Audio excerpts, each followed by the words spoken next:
말씀 본문 출애굽기 32장 25절에서 35절 말씀 무엇이 우상을 만드는가라는 제목을 갖고 여러분하고 함께 말씀을 나누고자 합니다. 우리 말씀 함께 읽어보도록 하겠습니다. 모세가 본즉 백성이 방자하니 이는 아론이 그들을 방자하게 하여 원수에게 조롱거리가 되게 하였음이라. 이에 모세가 진문에 서서 이르되 누구든지 여호와의 편에 있는 자는 내게로 나아오라 하매 레위 자손이 다 모여 그에게로 가는지라. 모세가 그들에게 이르되 이스라엘의 하나님 여호와께서 이렇게 말씀하시기를 너희는 각각 허리에 칼을 차고 진 이문에서 저문까지 왕래하며 각 사람이 그 형제를, 각 사람이 자기의 친구를, 각 사람이 자기의 이웃을 죽이라 하셨느니라. 레위 자손이 모세의 말대로 행하매 이 날에 백성 중에 3,000명 가량이 죽임을 당하니라. 모세가 이르되 각 사람이 자기의 아들과 자기의 형제를 쳤으니 오늘 여호와께 헌신하게 되었느니라. 그가 오늘 너희에게 복을 내리시리라. 이튿날 모세가 백성에게 이르되 너희가 큰 죄를 범하였도다. 내가 이제 여호와께로 올라가노니 혹 너희를 위하여 속죄가 될까 하노라 하고 모세가 여호와께로 다시 나아가 여짜오되 슬프도소이다. 이 백성이 자기들을 위하여 금신을 만들어 싸우니 큰 죄를 범하였나이다. 그러나 이제 그들의 죄를 사하시옵소서. 그렇지 아니하시오면 원하건대 주께서 기록하신 책에서 내 이름을 지워버려 주옵소서. 여호와께서 모세에게 이르시되 누구든지 내게 범죄하면 내가 내 책에서 그를 지워버리리라. 이제 가서 내가 내게 말한 곳으로 백성을 인도하라. 내 사자가 내 앞에서 가리라. 그러나 내가 보응할 날에는 그들의 죄를 보응하리라.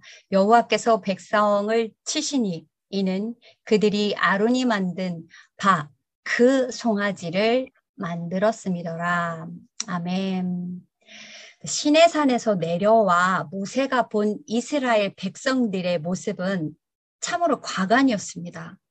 왜냐하면 금으로 송아지를 만들고 그것이 자신들을 인도할 신이라고 말하고 또 그것에 어떻게 해요? 절하고 있었기 때문입니다.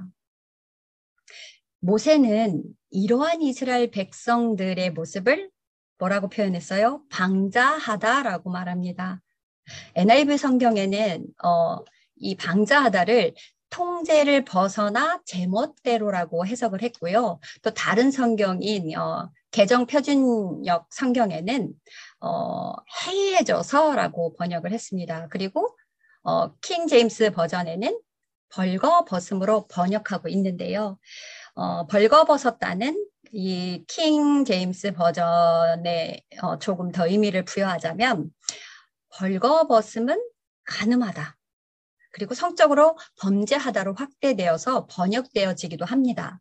이는 백성들이요 이방 종교의 의식에서와 마찬가지로 우상 앞에 벌거벗고 또 광란의 축제를 지냈고 또 이는 자연적으로 성적 타락으로 연결되는 것을 의미합니다.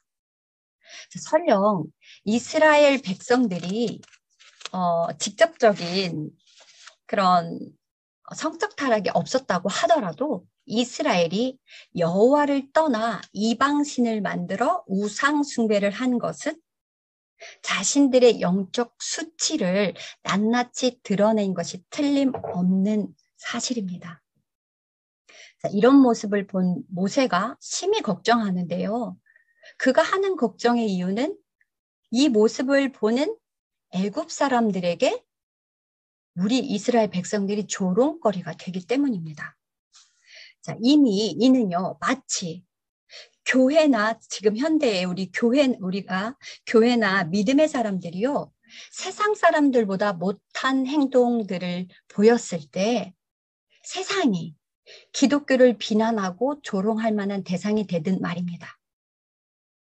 왜냐하면 이스라엘 백성들은 자신들의 신인 여호와를 섬기겠다고 그렇게 출애굽을 강행하였음에도 불구하고 기껏 광야에 나와서 하는 일이 무엇입니까?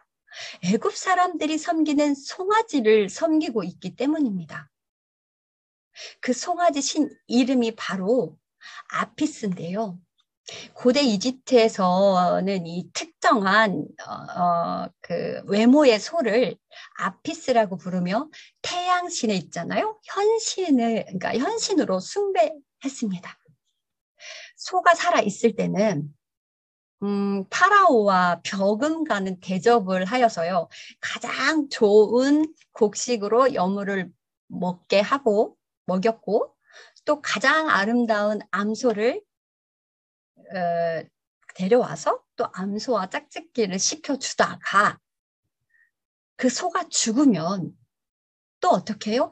파라오와 마찬가지로 소를 만들어서 호화스러운 그런 묘지에 묻어주었습니다. 당대의 금송아지상은요, 보편적으로 최고신을 묘사하는 상징이었기에 이들은 당시 이 일대의 관습에 충실했던 것이지만 유대교의 율법적인 관점에서 보면은요, 금기시되는 우상으로 신을 묘사했을 뿐만 아니라 또 그마저도 유대인들을 구원한 신이 야훼가 아닌 무엇? 바알로 여긴 신성 모독이기도 했습니다. 그래서 모세는요, 지금 여호와의 영광이 이방인들에 의해서 조롱당할까봐 그것을 염려하고 있는 것이고 또 그로 인해서 분노했던 것입니다. 자, 그러게 하나님이 가장 싫어하는 나 외에 다른 신을 섬기고 있는 저들을 보면서 돌판을 던졌던 것이 아니겠습니까? 그것은 모세의 분노가 아니라 바로 하나님의 분노라는 사실을 기억해야 합니다. 세상이라는 애굽에서 출애굽을 시킨 하나님과 그러니까 그 하나님의 수고와 은혜가 이제는 과거에 그들이요 430년 동안 보아왔던 아주 익숙한 모양 그것이 무엇입니까? 곧 우상 숭배의 모습으로 돌아가서 하나님을 배반하는 행위. 이 하나님을 배반하는 행위는 우리에게 시사하는 바가 아주 크다는 것입니다. 죄는요, 그 본래의 모습으로 회개시키는, 그러니까 돌아가려는 그런 습성이 있다는 것을 기억하시기 바랍니다.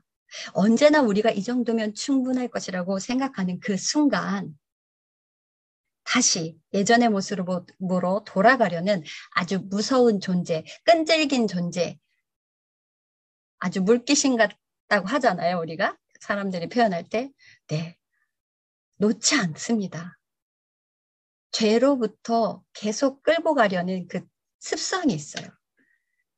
그걸 우리는 기억해야 합니다. 그래서 다시 과거의 죄 가운데 살던 모습으로 돌아간 이스라엘 백성들을 본 모세는 이렇게 이야기합니다. 누구든지 여호와 편에 있는 자는 내게로 나아오라. 이렇게 말합니다. 그랬더니 레위 자손이 다 모세에게로 모였습니다. 여러분, 여기서 궁금증이 생기지 않으세요? 누구 나와 하고 명령을 하면 될 것을 굳이 여호와 편에 있는 사람을 나오라고 한 이유가 무엇일까요? 여호와 편에 있는 사람. 자, 이는 곧 백성들에게 선택과 결단을 요구하고 있다는 것입니다. 그리고 동시에 이 말은 회개를 촉구하는 경고이기도 했다라는 것이에요. 따라서 실제 이 해당하는 자는 우상 숭배에 참여하지 않은 자들도 있고 또 우상 숭배에 참여했다고 할지라도 즉각적으로 그 잘못을 깨닫고 회개하는 자들을 가리키는 것입니다. 여러분, 하나님을 믿는 것은 매 순간 어떻게 해요? 선택과 결단을 받는다는 사실을 알아야 합니다. 그런데 자, 우리가요 하나님 안에 있고 성경 안에 거하는 사람들에게 이러한 선택과 결단이 과연 힘든 것일까요? 하나님 안에 있는 자들은 언제나 어떻게 하나님을 기쁘게 할 것인가를 늘 생각하고 있기 때문에 이 결단이 결코 어렵지 않습니다. 그런데 어떤 사람들이 어려워요? 믿음이 약하거나 아직 확신이 없는 사람들에게 어떻게 해요? 그 선택과 결단은 너무나도 어려운 것입니다. 왜냐하면 그 선택과 결단은 무엇보다도 내면의 갈등을 유발하는 것이기에 참 어렵고 힘든 싸움인 것입니다. 그리고 이 선택과 결단은 자신에 대한 회개가 이루어지는 동시에 일어난다는 것인데요. 세상을 선택한 나의 책임과 그 결과들로 지은 죄를 하나님께 회개하고 돌이키는 순간 하나님을 향한 또 다른 선택이 바로 이어지기 때문입니다. 내가 죄 가운데 있다가 다시 회개하여 돌이켜서 하나님을 온전히 만났을 때 하나님을 만난 삶의 시작은 또 다른 선택들이 시작된다는 것입니다. 그래서 회개를 촉구하는 동시에 또 다른 선택과 결단의 순간이 동일하게 계속적으로 일어난다는 것인데요. 오늘 말씀에 레위인들이 그러했다는 것을 기억했으면 좋겠습니다. 자, 다시 모세의 말에 회개하고 선택과 결단을 통해 자신의 의지로 모인 레위인들은 모세의 명을 따라 어떻게 했어요? 이웃과 형제 그리고 친구들을 모두 죽였습니다. 그리고 이 사건은요, 그들이 하나님 앞에서 사람보다 하나님을 더 사랑한 일로 간주되어서 하나님께 어떻게 의롭다 인정받았다라는 사실입니다. 여러분, 여기서 하나님이 인자하시며 자비하시고 사랑으로 가득한 성품만 가지고 계신 것이 아니라는 사실을 발견하게 되는데요. 하나님은 정의로우시고 또 공의로우신 분이십니다. 그러기에 3,000명이나 되는 사람들을 심판하시고 또 죽이기까지 하신다는 사실은 우리가 하나님에 대한 또 다른 시각을 가지게 한다는 것을 발견하게 하는데요. 즉, 뭐예요? 죄의 싹을 잘라버리고 심판을 하시는 것입니다. 그러니까 죄가 자랄 싹조차 허용하지 않으시는 분이신 것입니다. 이는 우리들이 가지는 어떤 피상적이고 감상적인 그런 안타까움을 초월해서요. 우상 숭배의 죄악이 얼마나 하나님 앞에서 가증스러운 죄인지, 그리고 그 결과가 얼마나 무서운 것인지를 철저하게 깨닫게 하는 사건인 것입니다. 이렇게 말해도 깨닫지 못하는 사람들이 있죠. 근데 정말 절실하게 깨닫고 돌이켜야 하는 것입니다. 그리고 모세는요, 레위 자손에게 여호와께 헌신하게 되었으니 너희에게 복을 내리실 것이라고 말합니다. 그렇다면 그들은 무엇을 헌신했다라는 것인가요? 사람을 죽인 것이 어떻게 헌신의 의미를 가지게 되는 것입니까? 이렇게 질문할 수 있잖아요. 그렇죠? 이 말의 뜻은 너희 손을 채우라는 뜻인데요. 곧 제사장의 역할을 뜻하는 것입니다. 고로 제사를 지내고 하나님에 속한 자들이 해야 할 일들이 무엇인지 정확하게 말씀하고 계신 것입니다. 출애굽기 29장 9절엔 아론과 그의 아들들에게 띠를 띄우며 관을 씌워 그들에게 제사장의 직분을 맡겨 영원한 규례가 되게 하라. 너는 이같이 아론과 그의 아들들에게 위임하여 거룩하게 할지니라. 어떻게요? 아들들에게 띠를 띄우고 관을 씌우고 제사장의 직분을 맡겨서 어떻게 영원한 규례가 되게 하라고 하시는 것입니다. 즉 레위인들이 범죄한 자들을 죽인 것은요. 그들을 희생제물로 삼아서 하나님께 바친 것으로 간주되었다는 것인데요. 그래서 결과적으로 레위인들은 제사장으로 위임받은 셈이 되는 것입니다. 손을 채운 셈이 된 것입니다. 그런 연유로 그들은 하나님을 섬기는 자들로 어떻게 해요? 축복을 받았음을 의미하는 것입니다.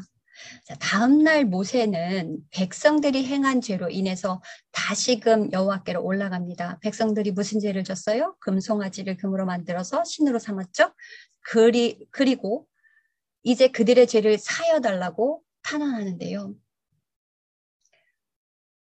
모세가 시내산에 다시 올라가서 여호와께 기도를 합니다. 너무도 유명한 기도죠. 생명책에서 이름을 지워버려 달라고 말합니다. 그 이유가 뭡니까? 생명책에서 이름을 지운다는 것은 자신의 영적 생명까지도 걸고서 그 불쌍한 백성들을 위한 사랑 때문에 자신의 이름이 빠져도 좋으니까 그들을 제발 용서해달라고 기도하고 있는 것입니다. 예수님께서도 어때요? 모세와 같은 모습입니다. 하늘 보좌를 버리시고요. 그 치욕스러운 십자가를 흔쾌히 자신 것도 오직 사랑, 그 이유 하나 때문이었습니다. 그러니까 치욕스러운 십자가를 흔쾌히 지신 이유도 오직 사랑, 그 이유 하나였다라는 것입니다. 따라서 오늘날 죽어가는 뭇 영혼들을 생명의 길로 인도할 책임이 있는 우리들, 여러분, 하나님을 알고 있고 하나님의 말씀을 듣고 있고 때로는 누구는 가르치고 있고 그렇죠? 우리는 하나님을 알고 믿고 따르는 사람들로서요. 죽어가는 영혼들의 생명을 하나님께로 인도할 책임이 있다라는 것입니다. 여러분, 우리도 이렇게 모세와 같이 그리고 예수님과 같이 사랑의 마음을 지녀야 할 줄을 지녀야 하는 그런 믿음이 있어야 된다라는 것입니다. 그러게 33절의 여호와는 모세에게 이렇게 말씀하십니다.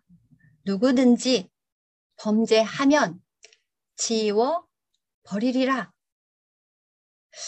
모세는 백성들 대신 자신의 이름을 지워달라고 했는데요. 이에 대해 하나님께서는 범죄자들을 지우겠다고 말씀하십니다. 여기서 누구든지 범죄하면이란 말은 원문상 범죄한 사람 누구나를 말합니다. 이는 십자가의 사랑을 무시한 사람들과 함께 동일한 죄인임을 얘기하는데요.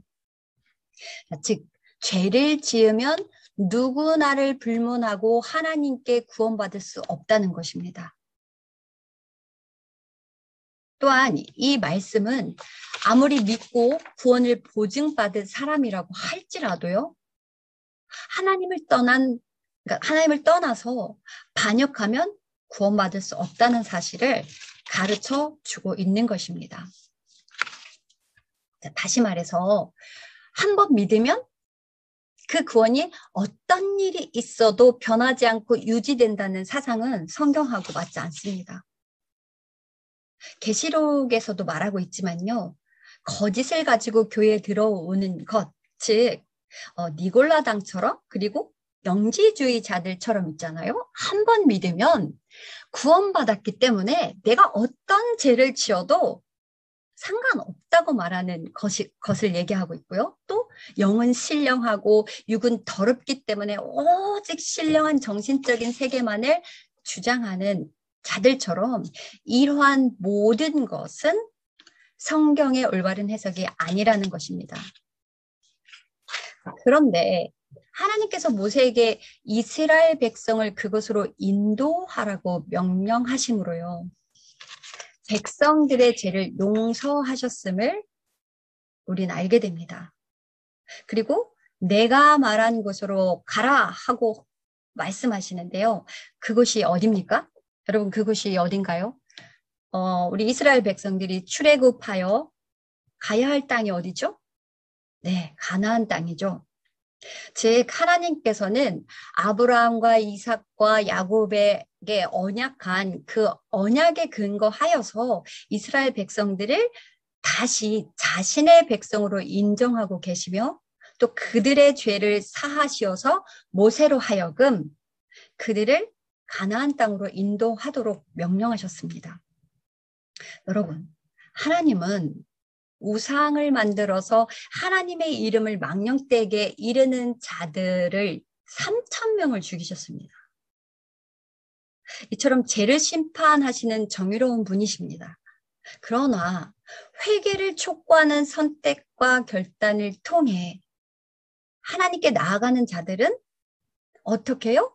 하나님께서 다시금 그가 말씀하신 약속의 땅으로 인도하신다는 것을 명심하시기 바랍니다. 그렇지 못한 사람들은 어떻게 되었습니까?